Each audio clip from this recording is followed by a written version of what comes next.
Assalamualaikum warahmatullahi wabarakatuh.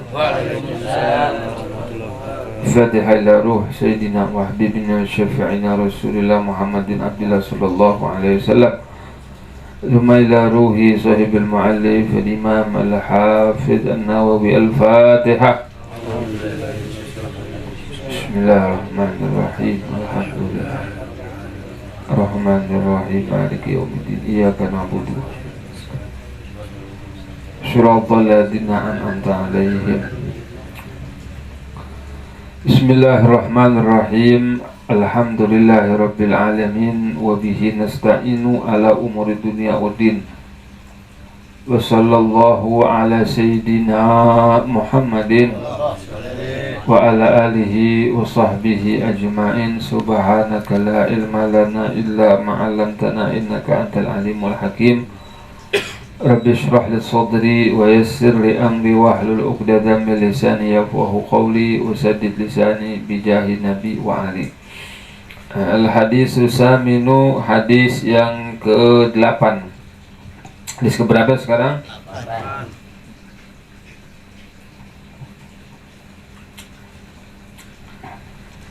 Hadis yang ke-8 dari kitab Al-Arba'in An-Nawawi atau kitab Arba'in Nawawi. An Ibnu Umar radhiyallahu anhuma, dari Ibnu Umar, yaitu Abdullah bin Umar. Ini Ibnu Umar namanya Abdullah bin Umar. Jadi putranya Sayyidina Umar bin Khattab, khalifah yang kedua. Anna Rasulullah sallallahu alaihi wasallam qala, bahwasanya Rasulullah sallallahu alaihi wasallam bersabda, yang bunyinya umirtu, aku diperintah, atau Allah Subhanahu wa taala memerintahkan aku,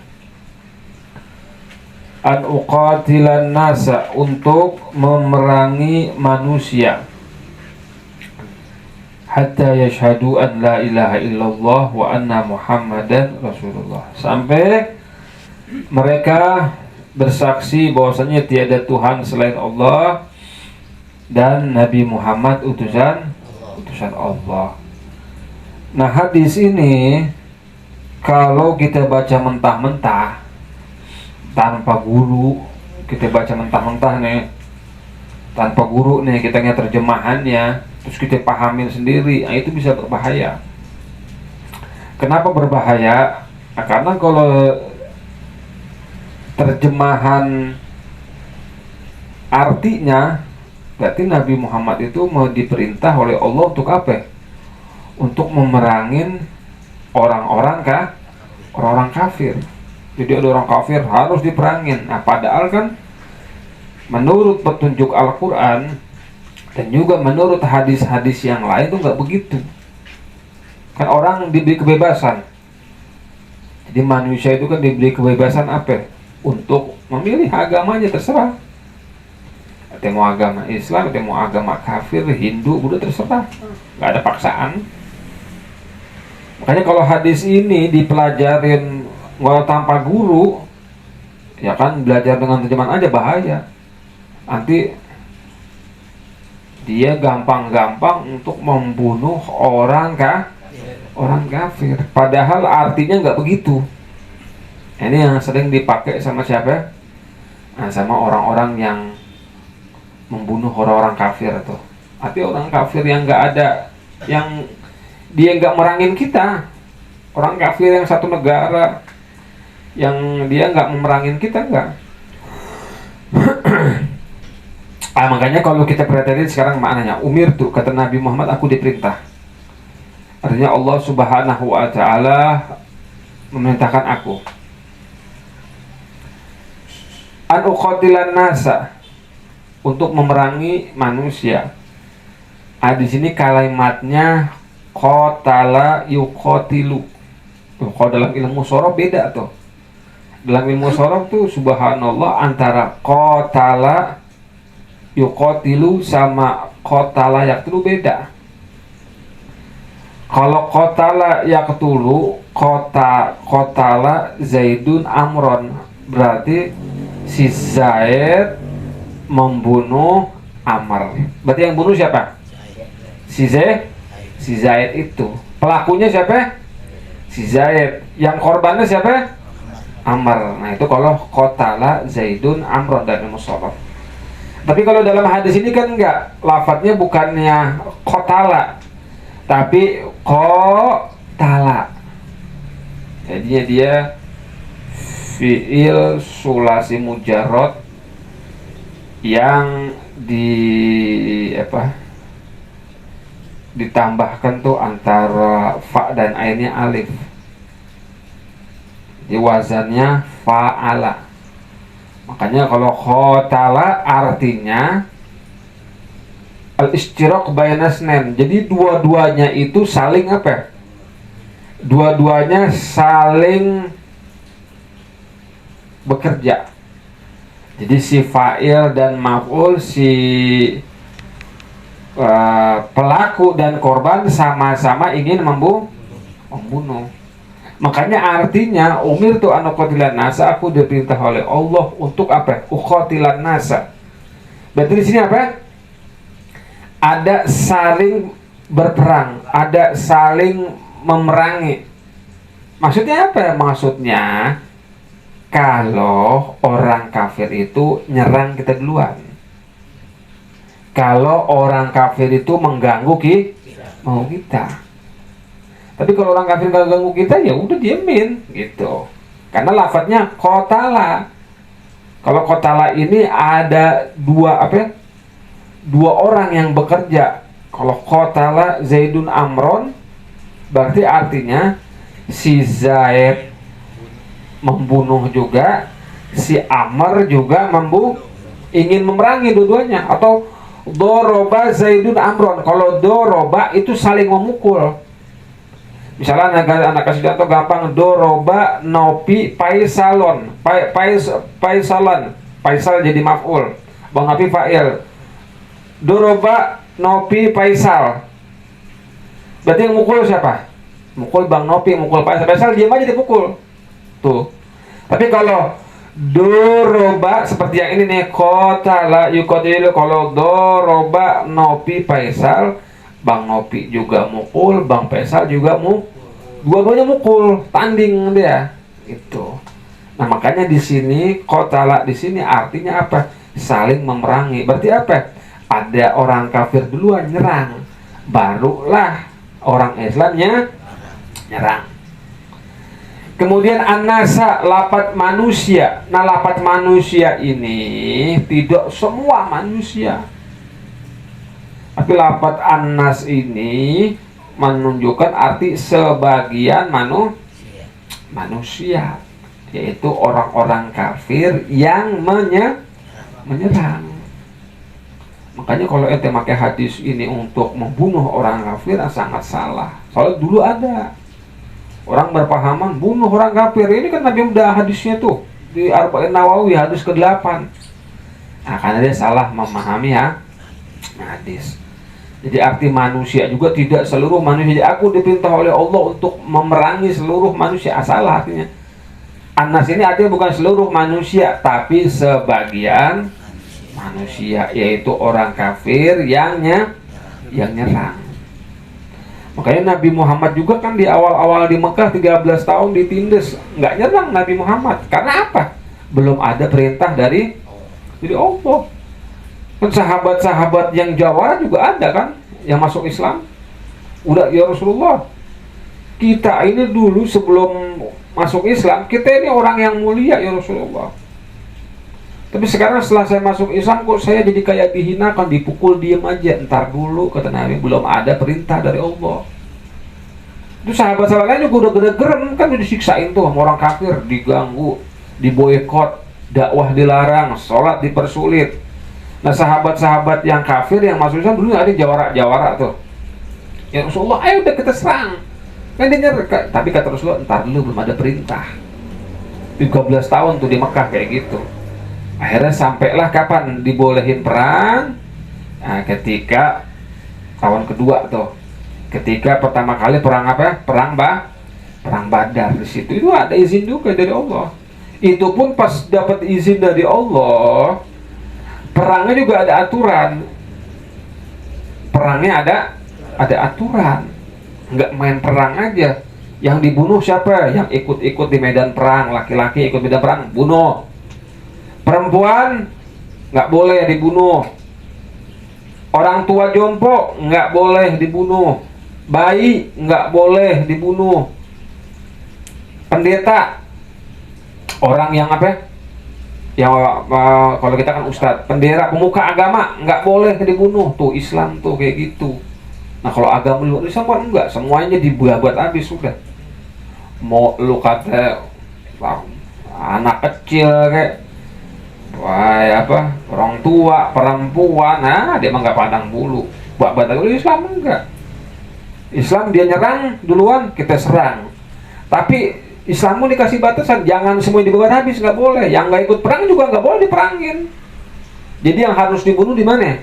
Yang ikut di medan perang. Tuh Islam tuh. Kenapa begitu? Karena Islam itu berperang datangnya bukan dari syahwat, bukan dari hawa nafsu, bukan dari apa?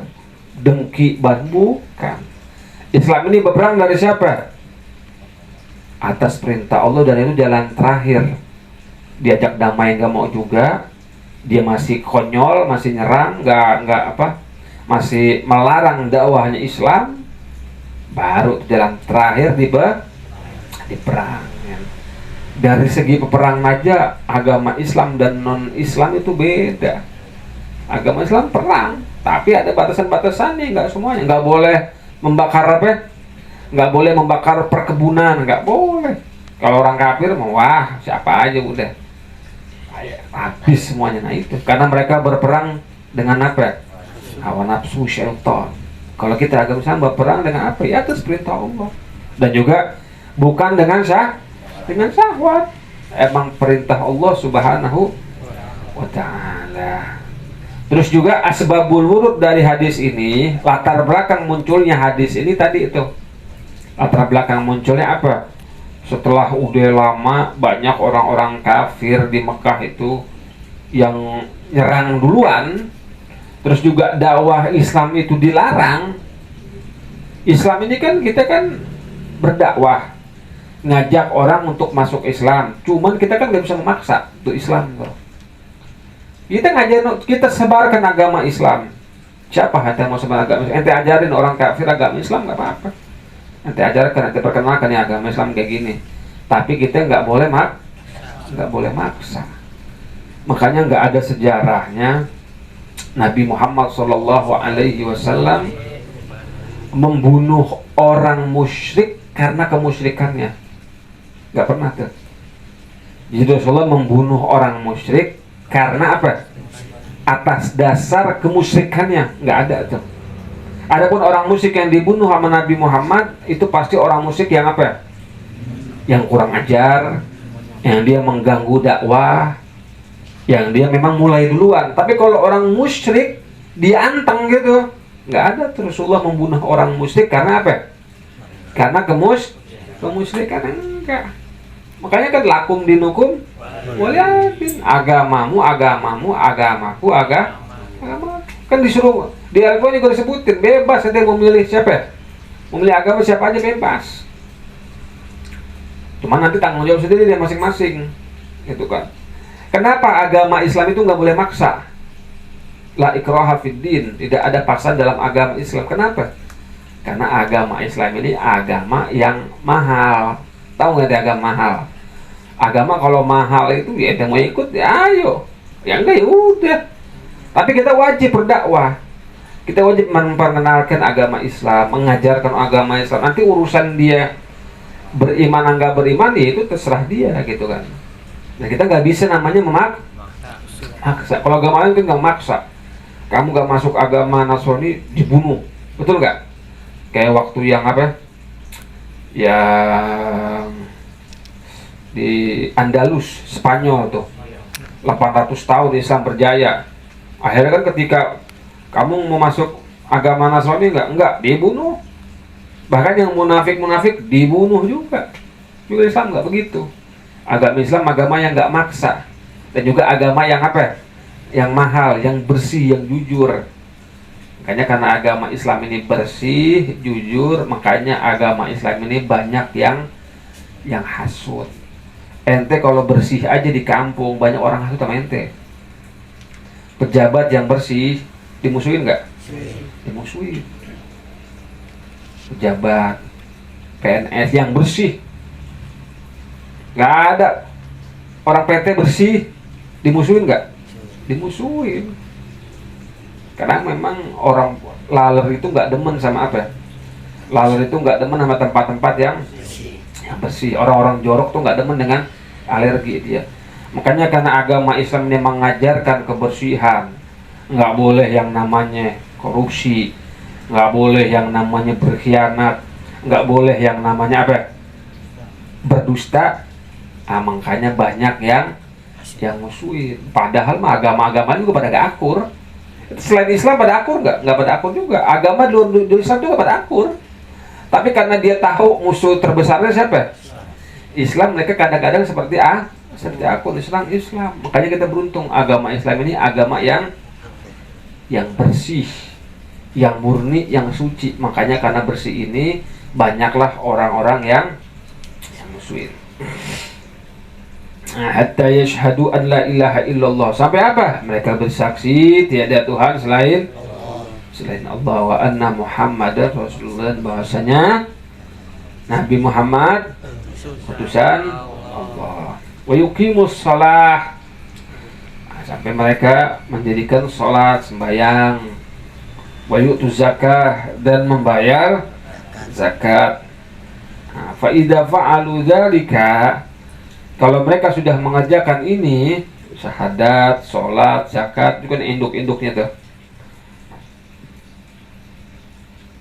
Al-shamu minni dima'ahum, maka mereka telah menjaga dariku, kata Rasulullah, dima'ahum, darah mereka dan harta mereka, illa bihaqil Islam, kecuali dengan hak Islam, dengan hak kami Islam. Artinya kalau dia punya masalah dalam agama Islam, seperti ada had, namanya had tuh, hadus zina, ada lagi hadus syurbil khamar, ada lagi hadul qadhf, had, ya kan? Nah itu kalau dia melanggar, ya dia harus dicambuk, dia harus dia harus dipukul gitu. Walaupun dia agama Islam terhormat, tapi kalau dia melanggar harus dia cambuk, karena ada hak di situ, hak agama Islam. Wa hisabuhum 'alallahi ta'ala, dan apa yang tersimpan dalam hati mereka, nah udah diserahkan hisabnya mereka, itu mereka itu apa? Kepada Allah Subhanahu wa ta'ala. Kita ngukumin orang itu dari zohirnya, adapun yang batinnya kita serahkan kepada siapa? Kepada Allah. Tuh agama Islam kayak gitu. Jadi kita hukumin zohir, kita lihat ada orang syahadat depan kita, ya kan, syahadat depan kita, ya udah kita hukumin dia orang apa? Orang Islam. Nanti kalau dia meninggal, dimakamin di mana? Dia walaupun dia orang munafik, ya kita udah serahkan. Kita hukum zohir, kita hukumin dunia ini hukum zohir. Adapun urusan hatinya kita serahkan kepada siapa? Kepada Allah Subhanahu wa ta'ala. Makanya kan pernah kejadian tuh, ada salah seorang sahabat, ya kan? Ada salah sahabat lagi perang, Sayyidina Khalid bin Walid, udah perang nih, orang kafir udah ke pojok, udah mau dibacok, asyhadu alla ilaha illallah, syahadat bacok udah. Tapi akhirnya jadi pelajaran gitu di sini. Jadi pelajaran. Sahabat kan selalu ingin mencari ilmu. Itu sahabat Nabi itu. Selalu ingin menambah ilmu, selalu ingin tahu tuh ilmu syariat sahabat. Ada kafir syahadat, udah mau dibacok syahadat, katanya asyhadu alla ilaha illallah, dibacoknya. Soalnya udah perang duel lama tuh, udah duel lama, ketika terpojok mau dibacok dia apa? Syahadat. Akhirnya ada sahabat lah melapor kepada Rasulullah. Ya Rasulullah, tadi ada kejadian begini. Jadi sahabatnya serba ngelapor ke Rasulullah. Apa yang mereka belum tahu nih, ilmu yang mereka belum tahu, lapor kepada Nabi Muhammad. Bukannya karena hasud sama Sayyidina Khalid bin Walid, bukan. Tapi mereka pengen tahu ilmunya, boleh nggak kayak gitu. Kemudian sahabat ini nanya, ya Rasulullah, tadi waktu perang ada orang kafir udah ke pojok, dia ngucapin syahadat. Kalau Rasulullah ngucapin syahadat, iya, tapi tetap dibunuh sama Khalid bin Walid. Ya Rasulullah, panggil Khalid bin Walid. Dipanggil sama Rasulullah. Ya Khalid, apakah benar tadi ada orang yang sudah terpojok, kemudian dia mengucapkan syahadat, engkau tetap bacok sampai mati? Benar Rasulullah. Kata Rasulullah, kenapa ente bacok dia? Dia pura-pura ya Rasulullah. Ya ke pojok kan, kalau pikiran logika. Akhirnya kata Nabi apa? Asyaqaq tasyadra. Apakah engkau udah ngebelek tuh, tahu dalam isi hatinya dia benar pura-pura? Maksudnya apa? Rasulullah ngajarin kita ngukumin zohirnya aja. Kalau orang udah syahadat, ya udah. Orang udah syahadat, ya udah hukumin syahadat. Urusan dia nanti pura-pura dia untuk menyelamatkan diri, wa hisabuhum 'alallahi ta'ala. Nanti hitungan mereka, hitungnya sama siapa? Sama Allah Subhanahu wa ta'ala. Nah, ini kita orang Islam, ziarah kubur, baca Yasin, bacain. Masa kita dituduh bukan orang Islam? Ya, aneh banget begitu kan? Jangan begitu. Arwahul Bukhari wa Muslim. Hadis ini diriwayatkan oleh Imam Al-Bukhari dan juga Imam Muslim. Wallahu a'lam bissawab. Subhanakallahumma wa bihamdika asyhadu an la ilaha illa anta astaghfiruka wa atubu ilaik. Sallallahu alaihi wasallam. Muhammad. Alhamdulillahirabbil alamin.